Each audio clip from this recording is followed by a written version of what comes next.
Deb Hauser is our programming chair, and she has gotten us a wonderful guest for this evening, and she's going to introduce it. Hello, everyone. So, Alex Madlener is my friend, first and foremost. I'm a psychologist by training who's left my practice, and Alex is a psychiatrist by training who left his practice and became a financial planner and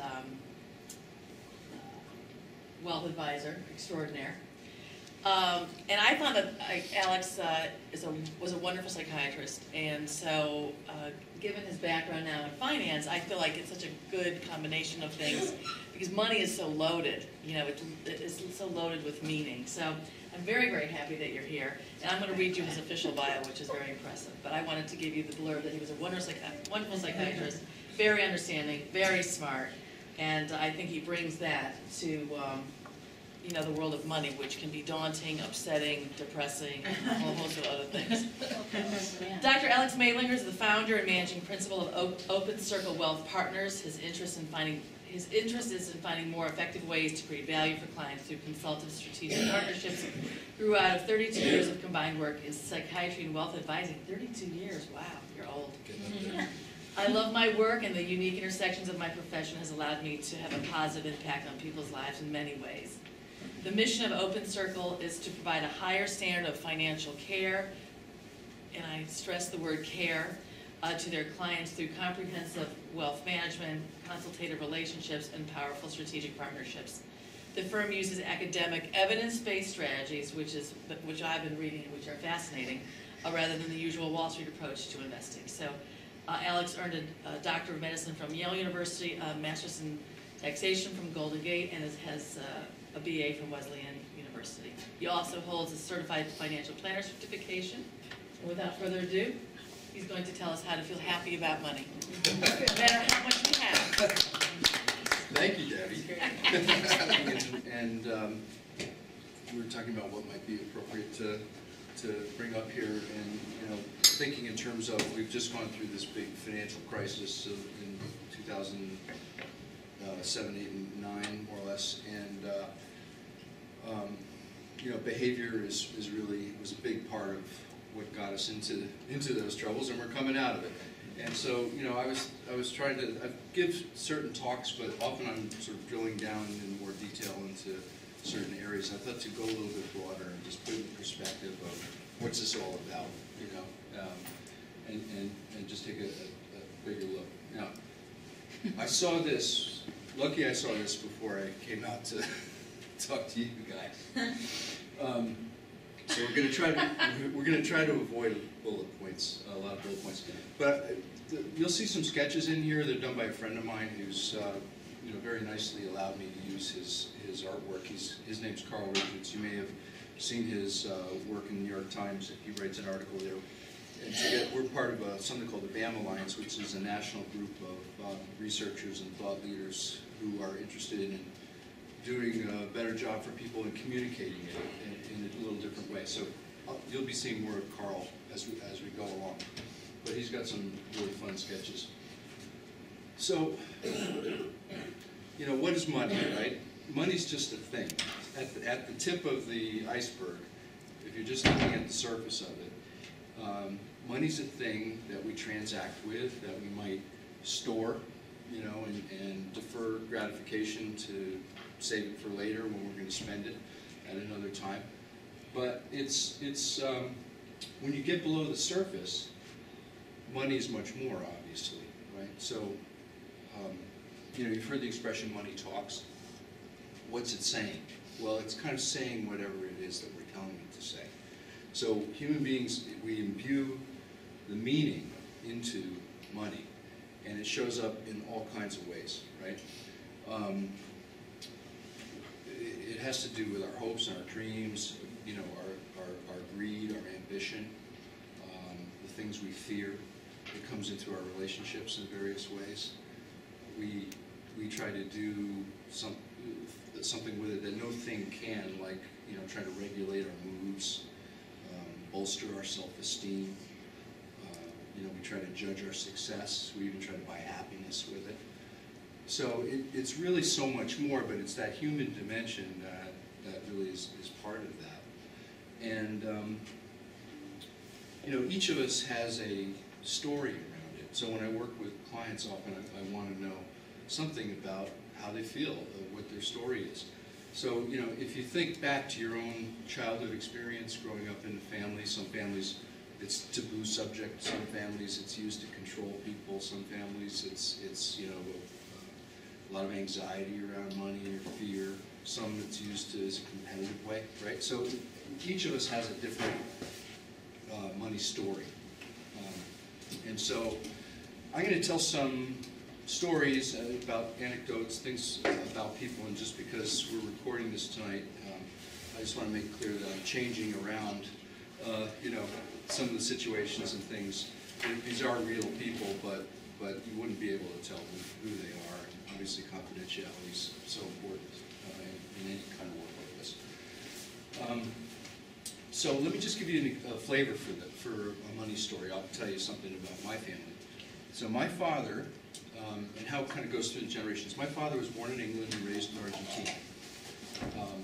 He was born in England, went to Argentina when he was 5. His father had come from Holland and was involved in the oil business in Argentina, and was quite successful at it in the initial development of the oil fields down there. And so my father grew up in this family that was very wealthy. They had, you know, chauffeurs and maids and a big house and played polo and at the club and all of that stuff. And so wealth was, you know, for show, and it was an important part of his experience. And he came to the United States when he was 18 to go to college. He went to Stanford, and with the understanding that he was going to become an oil engineer and go back and work in the oil business with his dad. And so he was, first 2 years at Stanford, he had an allowance and a big car and kind of, you know, played on the polo team, and then his dad came to visit in the end of his sophomore year, and they took the team out for dinner, and it was at that dinner, this is the story my father told me, it was at that dinner where his father found out that he wasn't going to become an oil engineer, that he loved philosophy and he wanted to become a philosophy professor. He wanted to get a PhD in philosophy.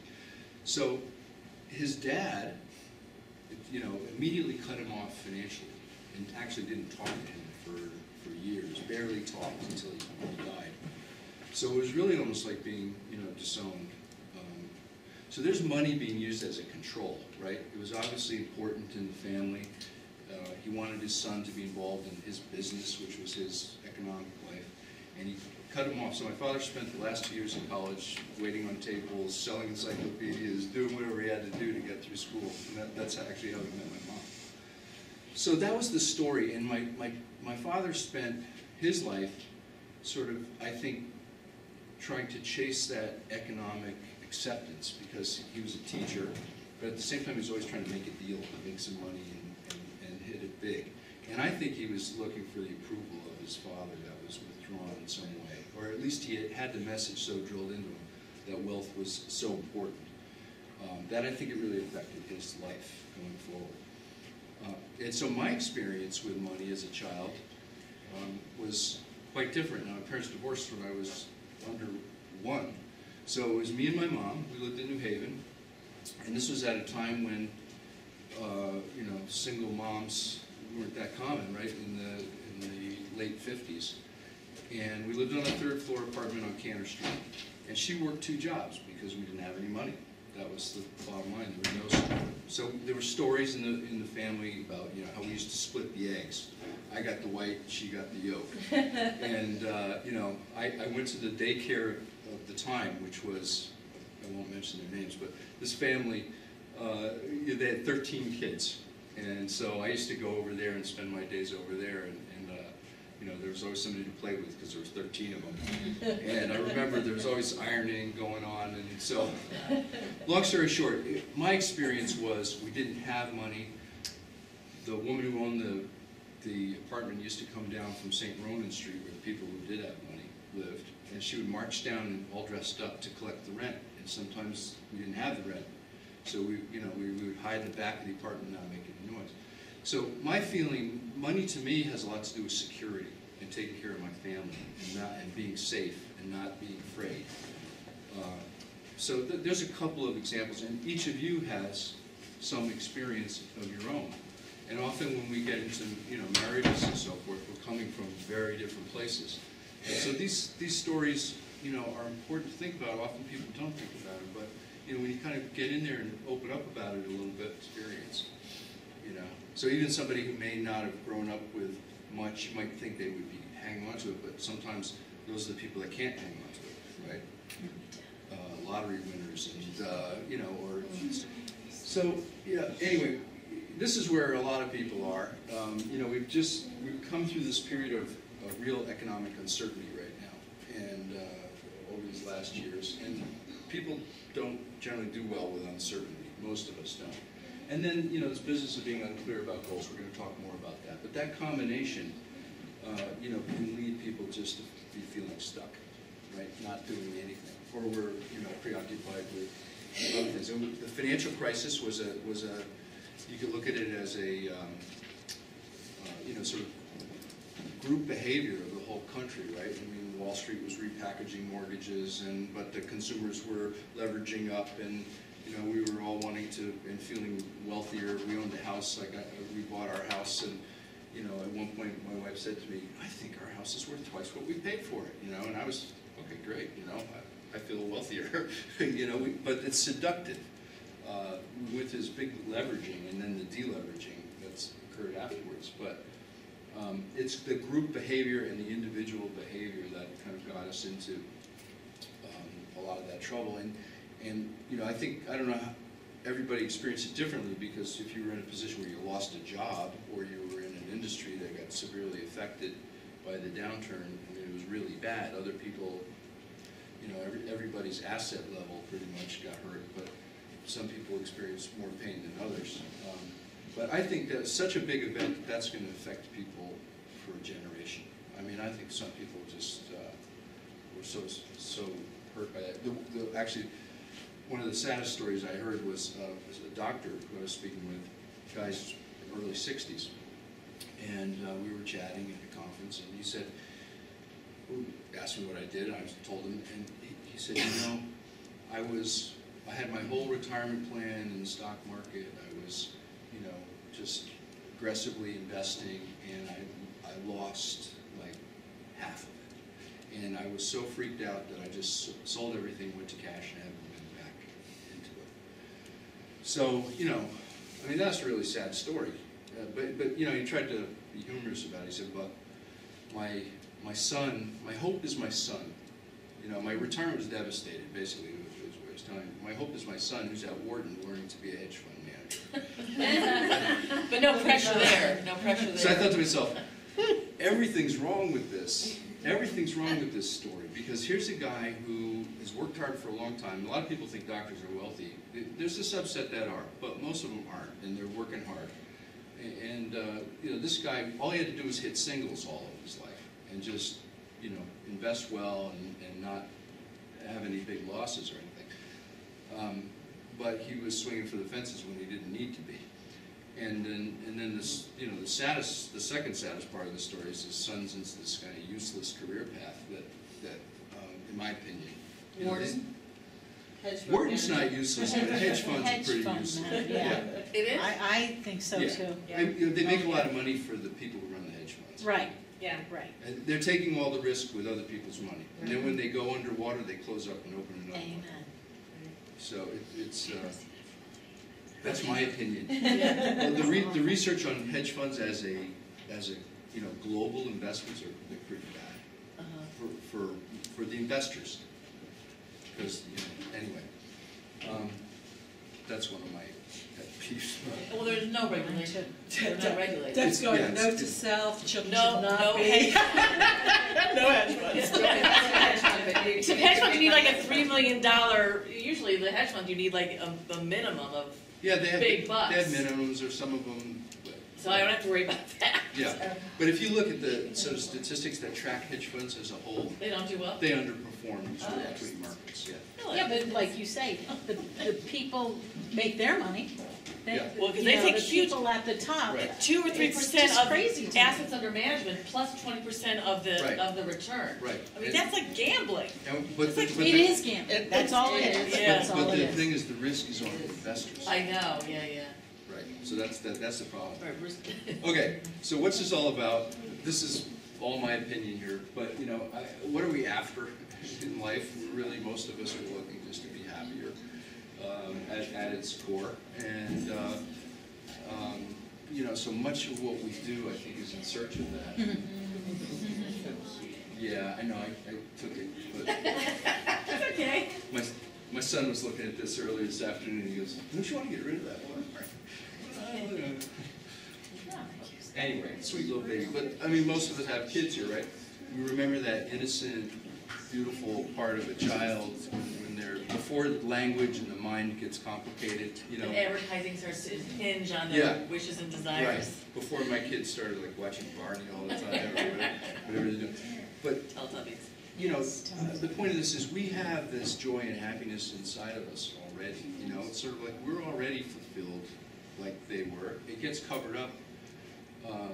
Through the world, and especially through the mind and the structure of it. So pretty soon we've got agendas and we're pursuing things and we've got pressures and all the rest of it. But anyone who takes walks in nature or does yoga or tries to meditate or whatever it is that just kind of centers you.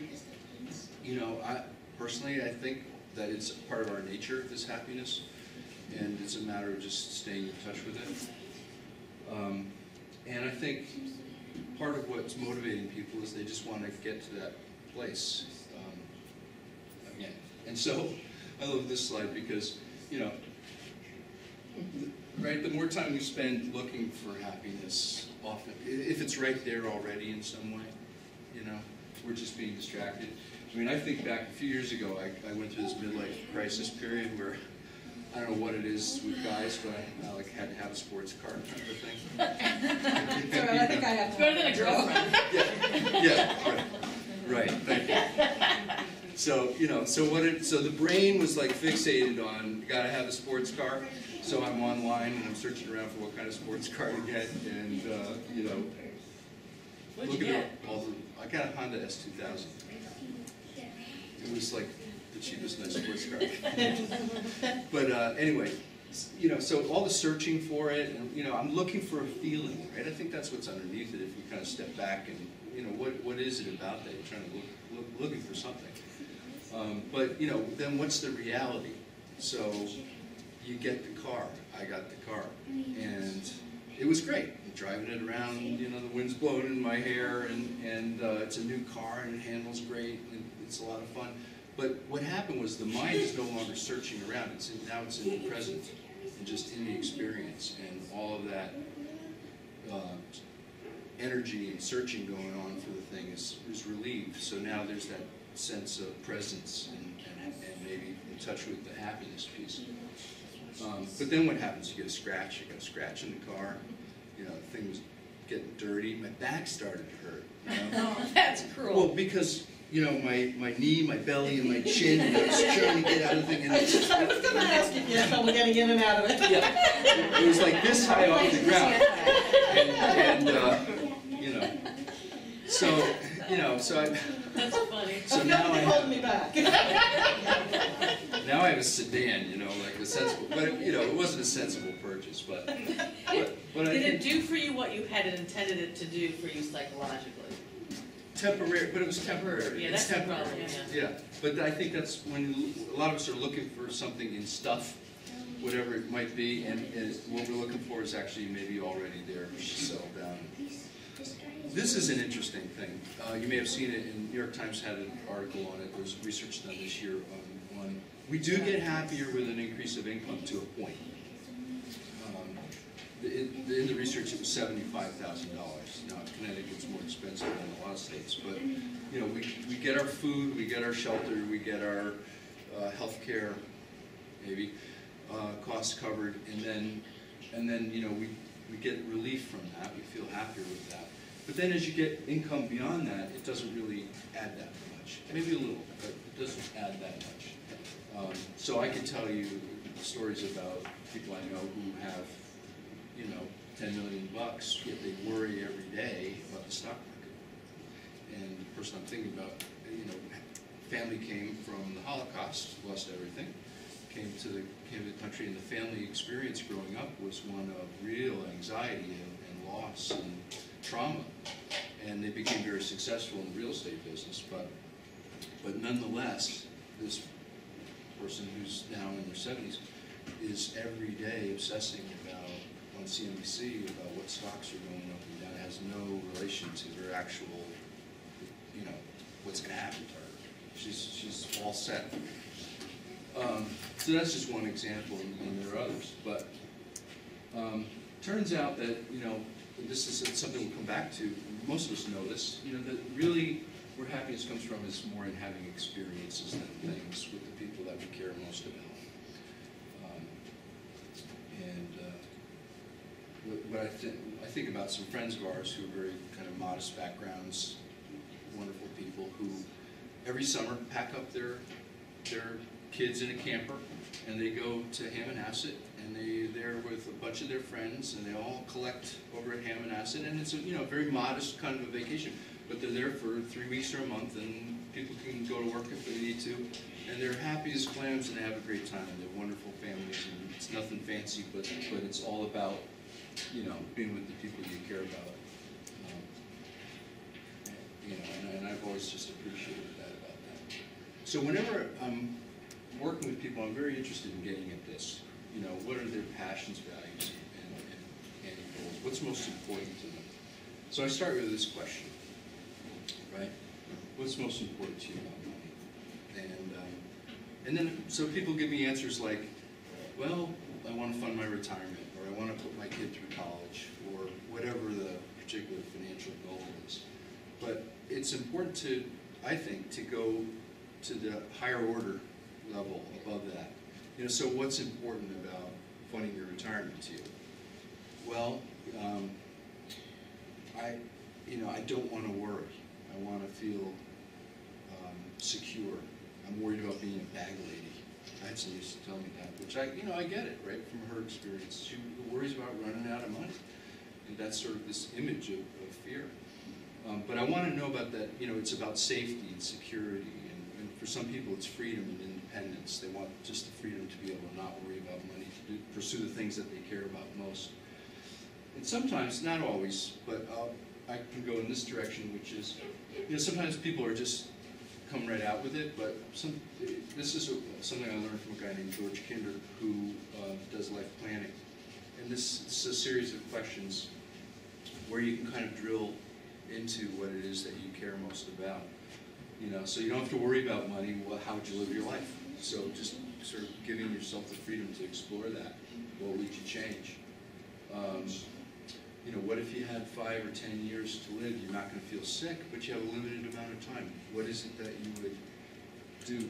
What would you do in the time remaining? So again, just kind of narrowing it down, trying to get to the core of what's most important in our lives.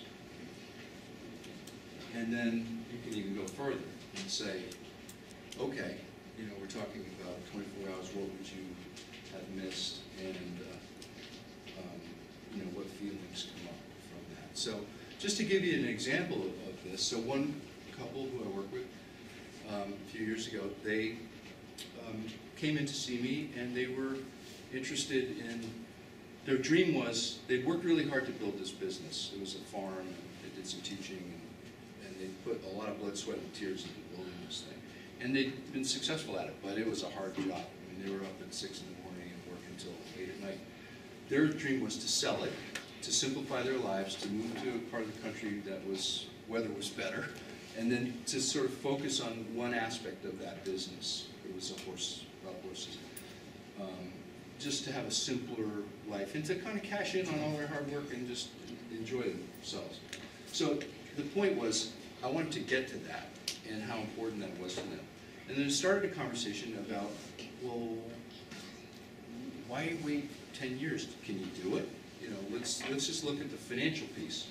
So you want to understand the deeper goals, and then you can line up the financial piece to support those. So we crunched the numbers and did all the easy stuff, which is the financial planning.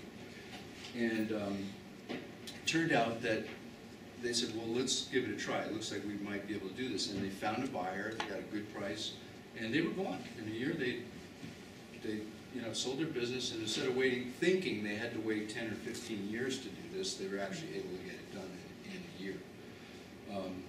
Another example was an executive who, going through this process, his biggest concern was his 8-year-old son. That he was so busy working 60 hours a week, missing dinners, traveling, that he was missing out on his relationship with his kid, and that if he were to 24 hours, that was his big regret, that he had a child there that he was not connecting with. And so that led to a discussion about, well, can we restructure, can we talk to your company and restructure can you get some support over here and work from home on certain hours? And so we were able to work with them to free up another 10 hours a week that he now can devote to being home for dinner and having a relationship with his 8-year-old kid. So again, if you don't get to that, it's just a conversation about my investments or my retirement plan or whatever. And all that's important, I'm not minimizing it. It's just that there are more important things that we want to make sure that we're lining up the financial work to do. And these are the 5 big questions we call them, but how much can you save? How much risk should you be taking or comfortable taking? How much will you need?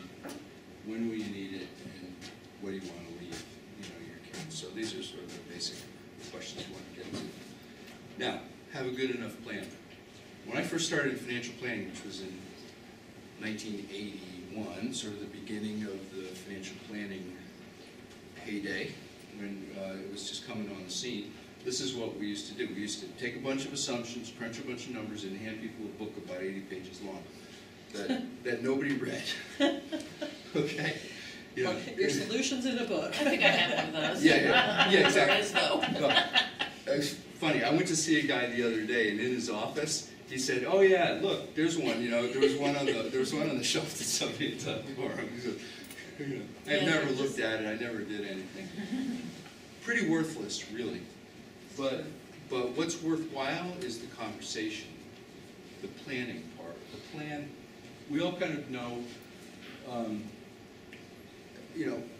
Part of it was, it was kind of uncomfortable because you talk about the financial plan, but everybody knew there was just a bunch of assumptions in there, and that a lot of the stuff we were planning on wasn't going to happen moving forward. So, this is the traditional way. But the conversations in the planning process are important. And this is more like reality, okay, right here. Absolutely. Okay. It's very reassuring, actually. Yeah, right. We know where we're started. We have our goal in mind. I mean, for me, like I said, I got my start in the financial world back in the 1980s. Well, I was going to medical school. That was my plan. My goal was I was going to medical school. And then my father, who was living in California at the time, had gotten remarried and divorced, and I had a half-brother and half-sister, 10 and 12. And my father went on a trip, and I was kind of looking out at the homestead in Berkeley, California. My brother and sister were in camp. But my father died in a car accident, and it was just a shocker, and it was awful. It was probably the worst day of my life when I had to go tell my brother and sister, who they were dependent on him, really, that he had died. And so that just derailed my plans completely, because I needed to get it. First of all, it took 3 years to get everything straightened out. It was kind of a financial mess. And I had to get a job, and that led me to get a job where I could get a job, and I got a job with Charles Schwab in San Francisco. But that started me, 11 years into financial planning, but I never kind of lost sight of my goal. So after 11 years, they were living with their mom later, and so I went to medical school after 11 years of doing that. And, you kind of look back on your life at a certain point. Like I'm 58. I look back on my life and that happened, this happened. But it all kind of happened for a reason. It gets you to where you are today. But so I think about this so let's just think about goals. I think of it like a flight plan. So if a pilot's leaving LA and he's trying to get to New York, right? He dials in all the numbers and the assumptions and all that, and then they take off.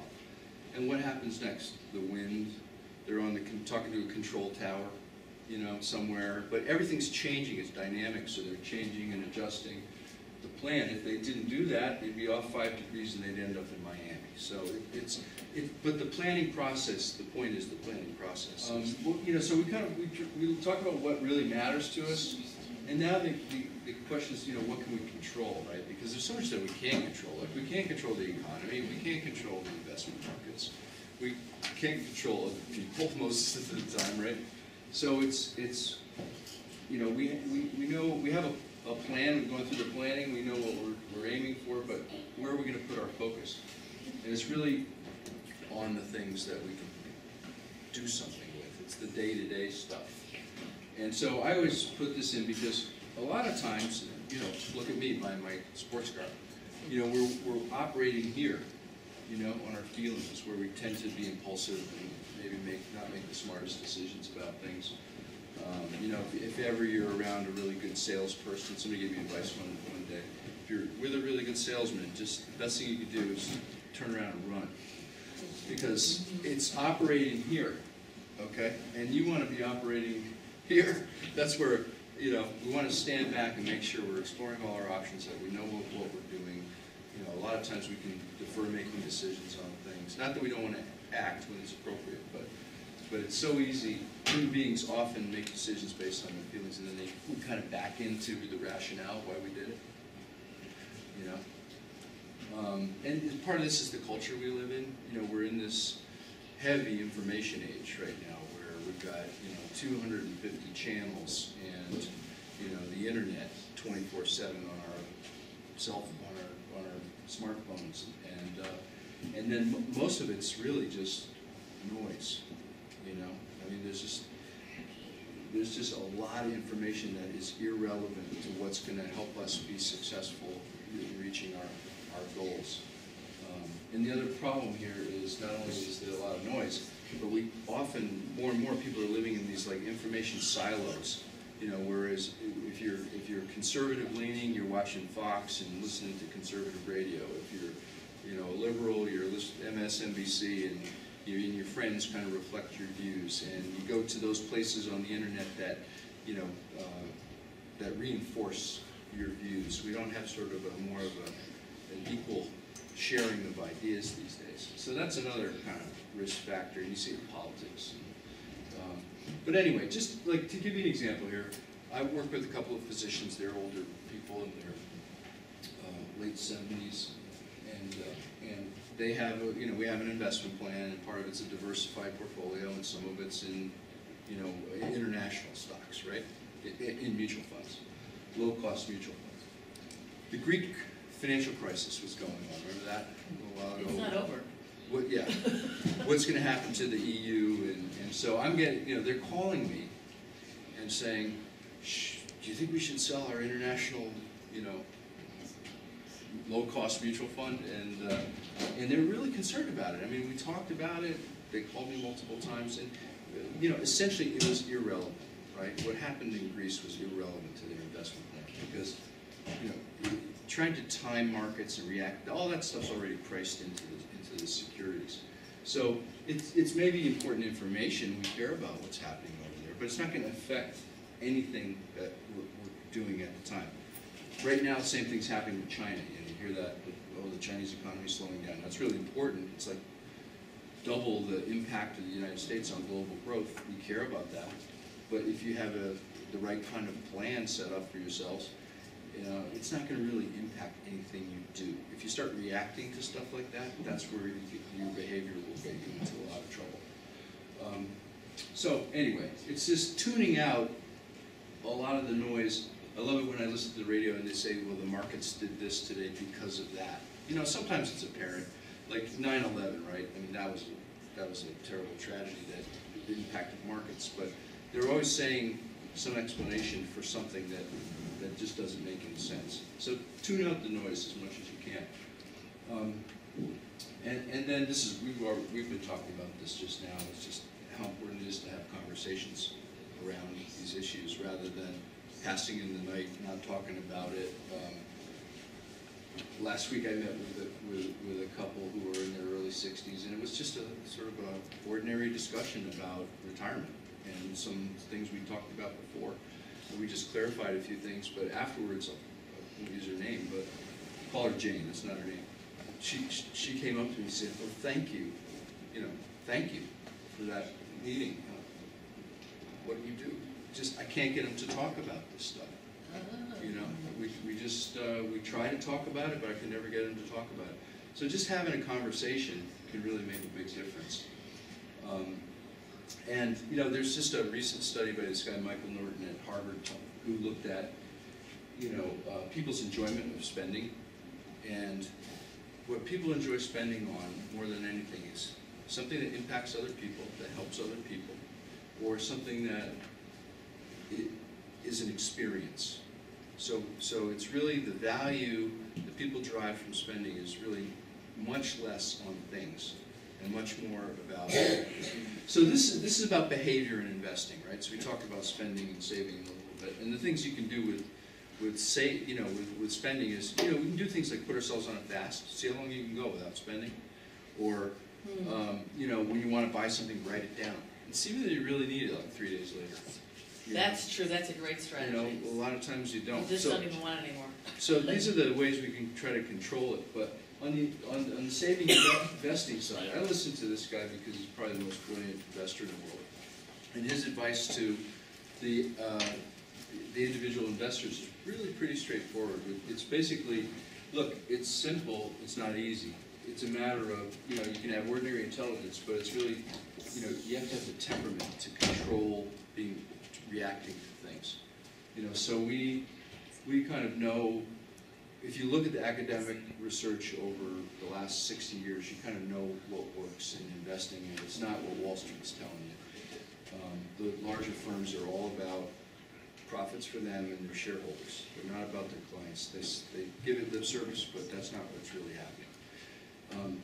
So this was me up until about 12 years ago, the average investor. That's the definition of insanity, isn't it? Yeah. Yeah. Okay. Doing the same thing over and over again. I don't know if any of you can relate to that, but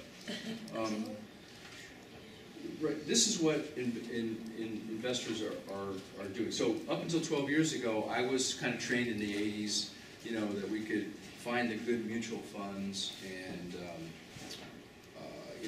time markets and pick winning strategies and all of this stuff that basically, if after 12 years ago, if you do a deep dive on the research, you find out that none of that's true. So a lot of it's smoke and mirrors. So 12 years ago was my last investment mistake, and I don't know whether to thank or to curse my brother, but I think I'll thank him. But he was the guy I was talking about before, who was at camp, became an intellectual property attorney, was working in Silicon Valley at a company called Ariba, and called me up in 1999, and we had a conversation. He said, "You got to buy the stock of this company because it's just, we're making money hand over fist. Every other car is a Lamborghini, a Ferrari, or a Porsche." And that should have been a big warning right there. I was a busy doctor at the time, and I didn't take the warning. So I didn't put all of it in there, but I put a portion of my portfolio into this company, Ariba. And Arriba, I think in Spanish means above, something like that. And where do things go when they're up? They go down. So there was the whole tech bubble implosion and so forth. Anyway, I took a bath, and it was at that point that I said to myself, I'm going to figure out what I'm doing here. And I just kind of pulled back and did a lot of work on reading about what works in the investment world, and it's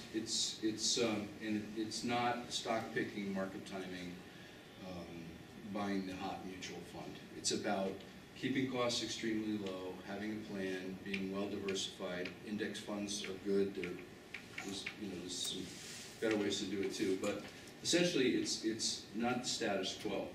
We kind of know what works in the investment world. Behavior is the key. So if you look at any studies on investor behavior, they've tracked the average return of like an equity mutual fund, a stock mutual fund, and then looked at what the actual return that the investors in that fund get. So if you just, let's just say, if you stayed with the fund for 10 years, maybe you got 7%, let's just say. But the average investor got 4%. And the reason is this. So if you track fund flows, for example, when markets go up and they reach sort of their peaks, the money flows into mutual funds near the top. Okay, so people are piling in as the markets are getting to the top. And then when markets go down, which they inevitably do, they go up and down, that's when the money flows out. Okay, so there's been study after study after study that shows that investors as a whole vastly underperform what they would do if they just stuck with it. So that this is, and this is a big number. It's in the order of like 2, 3, 4%. Then the other thing we know is, percent stocks, small stocks have higher expected returns but more risk, and value stocks, that's a longer story. But we know that market timing, stock picking, CNBC, Kramer, your brother-in-law or your brother. They don't know anything. No. Are just better just to turn them off because it's a losing game. Okay, so remember The Secret, like 4 or 5 years ago? Oh yeah, having money come to you through visualization. Yeah, right. This is sort of like... I missed that one. Let's try it now. It was kind of this new age thing where, yeah. It was a little bit of quantum mechanics and a little bit of, law of attraction, and then, affirmations, and your retirement's taken care of. Well, I'm going to tell you, that's not the secret, right? It obviously we're that easy. We all want something easy, we like to believe, but I'm going to give you the real secret. That's good to know. Okay. The real secret is saving a lot and avoiding large losses. And so, this is how you're going to, it's the obvious, right? But it's what actually has been shown to work for people. I know Carl tells a story about one of his clients, a guy who started off with a small inheritance, and he grew it into, a sizable net worth. He spends his time fly fishing on his ranch in Utah and surfing in Hawaii. And so Carl was asking him about it. Hey, how did you? It's pretty impressive. You had this, small amount of money, and you grew it into. How did you do that? And he said, I just bought boring stuff and paid it off over 30 years.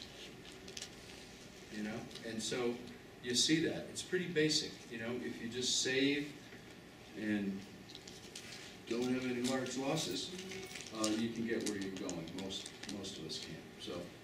So anyway, I just want to end up now where we started, kind of on happiness. And some things cost a lot of money, and some don't. This is my son Andrew, my daughter Stephanie, but this costs a lot of money. This diploma, yeah, this costs a lot of money. But it was a happy day, and he's 24 and pursuing his interest in financial planning. Stephanie's in her senior year at Skidmore and going into medicine. So I guess they're following both my footsteps. I know, really. Jeez. Okay. It's a good thing. I don't know how long that'll last, but this was a happy day. And then we're kind of empty nesters, so we're looking for ways to fill the void, I suppose, a little bit. And I'm not buying any more sports cars. So, there are things that don't cost a lot of money that can bring you a lot of happiness, and this is our latest addition. That's Danny. He's like 11-pound little Shih Tzu. So it doesn't cost us any money to take Danny on walks up Sleeping Giant, right? And we have a great time. Focusing on having great experiences with Danny. I have that picture of them. Do you? Me and my kids. Okay, yeah, that's great. That's I definitely. love that Ben and Jerry's. You should go to that. Does your wife know that you used this on the presentation? Look at that dog. Yeah, so that's my daughter Stephanie. Oh, okay. Come on, yeah. It's so Yeah. cool there. It is. And that's Danny. He We're watching the Well, CFP. the dog likes watching animals on TV, and he was watching the Westminster Dog Show for half an hour. No way. Half an hour he watched. That's insane. Yeah. He's an amazingly talented little dog. Amazing. And then he My comes. dog is brilliant. He's brilliant. Like my children. He comes to the office and hangs out with me. Not much of a work ethic. There's one picture of your children and 12 pictures of your I know, children. really. Oh yeah, if you could look at my iPhone, it's all dog and no kids. Picture. You can only like your kids so long, you know? Right. So this is the book project I think I mentioned before. Maybe I didn't. No, tell us about it. Okay, so Larry is part of our group, the BAM Alliance. He's written 12 books on investing, the kind of smart way I was talking about before. And anyway, we worked on a book project earlier in the year. We did all the drawings, did the drawings in this. It's a good 120-page quick read. But I was really pleased they asked me to review it and then do a forward for the book. So I was really happy. My name was up with Burton Malkiel, who wrote one of the really seminal books that led to the indexing revolution on, investing. The Random Walk Down Wall Street when he was at Yale. So I like to have my name next to his. Did you bring any of those books?